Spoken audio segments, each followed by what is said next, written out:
আমার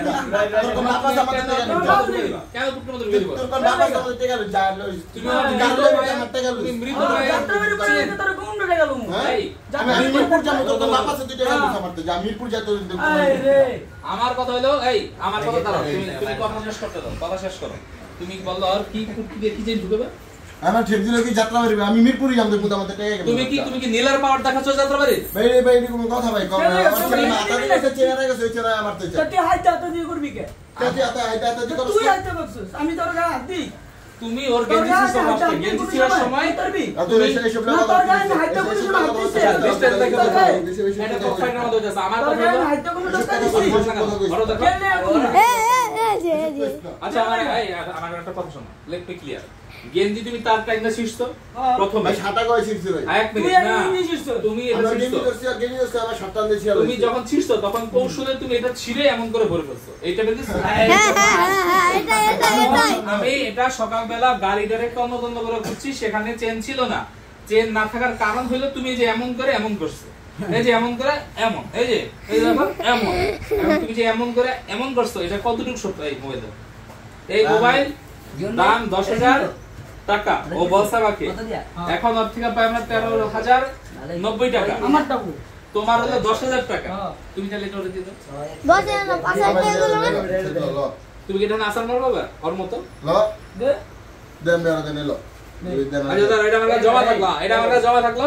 কারণ আমার কথা হইলো তুমি যে যাত্রা বাড়ির গরম দেখাইলা, নীলের গরম অল্লাহ আমি যাত্রা বাড়ি দূর থেকে বলো, দূর থেকে বলো। অল্লাহ আমি যাত্রা বাড়ি অল্লাহ হয় কিছু না, আমি যাত্রা বাড়ি তোলা কিছু তোলা যাত্রা বাড়ি করতেছি আল্লাহর কসম না তোলা আল্লাহর কসম না তো মিরপুরে গরম দাস আমারে মিরপুর তোরা মিরপুর তোলা কামলা মিরপুরে কিছু একটা মিরপুরে কি করতে আমারে বুঝা কি হবে বলো, কি দিব বলো কিছু তা মিরপুরে আমি তোলা মিরপুরে কি করবি তুই মিরপুরে চেনের টাকা আমার তো লিস্ট কার্ড দাও আমি চেনের টাকা লই আচ্ছা তার মানে তুমি চেনের টাকা তুমি দিবা না, চেনের টাকা আমার তো লিস্ট তুমি কি চেনের টাকা দিবা না?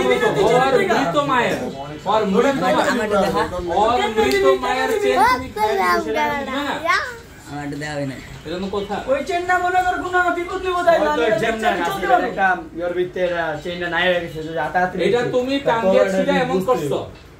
হ্যাঁ হ্যাঁ স্বীকার করো আমার কথা বুঝিস তুই আতাতে ভিতরে লেগে আমি দিমু তুই খারাপ করতে পারো আতাতে ভিতরে ছিতে না আতাতে ভিতরে ছিতেছে তুই যেন তো এটা বুঝবি কোন একটা কথা কোন দেন হাইপার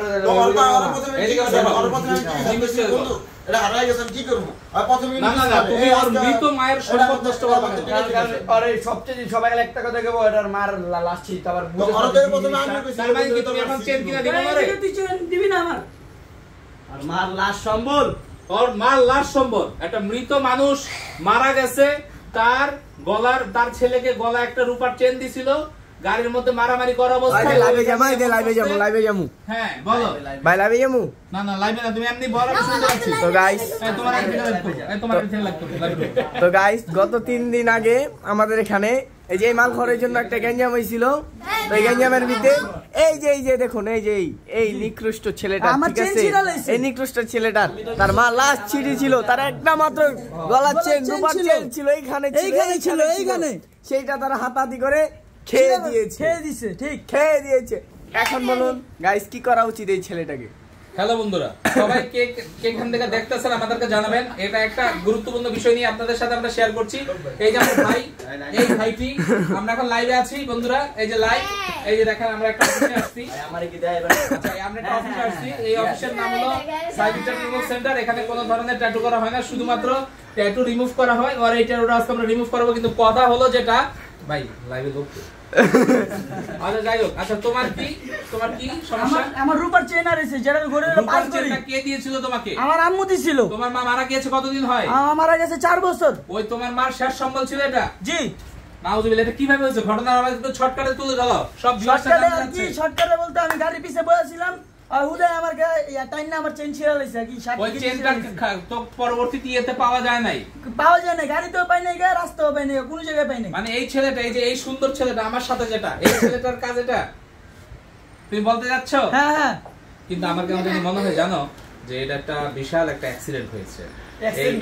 এটা একটা অ্যাক্সিডেন্ট হয়েছে, এটাকে আমাদের মিনিমাইজ করতে হবে। যেহেতু তোমার মার এটা একটা শেষ সম্বল, তোমরা অপ্রয়োজনীয় ছোট একটা বিষয় নিয়ে ঝগড়াঝাটি। তুমি ভিডিও করতেছো না? লাইভ আচ্ছা যাই হোক, সেটা আমরা এসব পাত্তা দিই না। কে বলছে প্রাইস কত ভাইয়া? আমরা করতেছি লাইভ। আচ্ছা যাই হোক, আমরা এখন ইফতার করবো। বন্ধুরা সবাই ভালো থাকবেন। আমরা আশা করি তোমার মা জান্নাতবাসী হোক। আর তোমার যে চেনটা নিয়ে ঝামেলা হয়েছে, মারামারি করছো তুমি যাদের সাথে, এটার বিচার চাই। এটার বিচার আমরা অবশ্যই চাই, আমরা এটার প্রতিবাদ চাই, এবং এটার সাথে যারা সংশ্লিষ্ট জড়িত তাদের আল্লাহ বিচার করুক, আল্লাহ গজব করুক তাদের উপর। আমিন আমিন। যদি হয় তাদেরও প্রিয় শখের মানুষের জিনিস কে হারাক কি কয় কিছু কিরে হাসিব মিয়া, কিরে হাসিব মামা, মামা কি ফলিরা ফ্লোরিন ইম্মি, কি নাম? আসসালামু আলাইকুম মিমি, কেমন আছেন? এই যে আমরা এখন একটা লাইভ করছি, একটা গুরুত্বপূর্ণ লাইভ। ছেলেটি রূপার চেন খেয়ে দিতেছে এখন কথা হলো যে এই যে ও মুখটা কালো করে রাখছে, ঠিক আছে, কিন্তু এটা আমরা জাস্ট একটা ফান করে ই করার। আসতে চাই আসে স্ক্রিপ্টেড সব স্ক্রিপ্টেড। ও যে চলে যাচ্ছে কেন? হ্যাঁ ইমি দেখো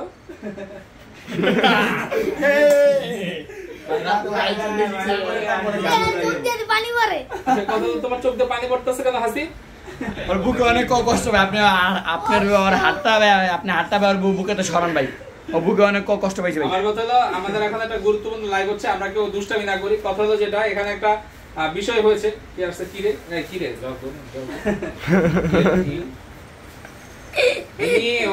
ও আমাদের সাথে ইফতারি করবে। এটা একটা ইফতার পার্টি, আমরা ইফতার পার্টিতে এসেছি। এই যে সবাই ইফতার। তোমার নাম কি? আমার নাম উলু উলু। তোমার নাম কি? তোমার নাম? আমার নাম বালু। তোমার নাম? নাই কালো বালু। তোমার নাম? সুপারস্টার বালু। এই সুপারস্টারের চেন হারিয়ে গেছে মারামারি করে। এই মারামারিতে তোমার সাথে কে কে অংশগ্রহণ করছিল? আমার সাপোর্টে কেউ ছিল না, সবার সাপোর্টে ছিল। সব এই ছেলেটার সাপোর্টে ছিল। আমাকে বাটে মারছে। কে মারছে? তোমার বাটে মারছে? বাড়ি পায়া খাড়ে হালাই দিছে। তোমার গেঞ্জি না ছিল, দাম কত ছিল? গেঞ্জির দাম বেশি ছিল না, 250 টাকা ছিল। আর ওর শার্টের দাম কত ছিল? 500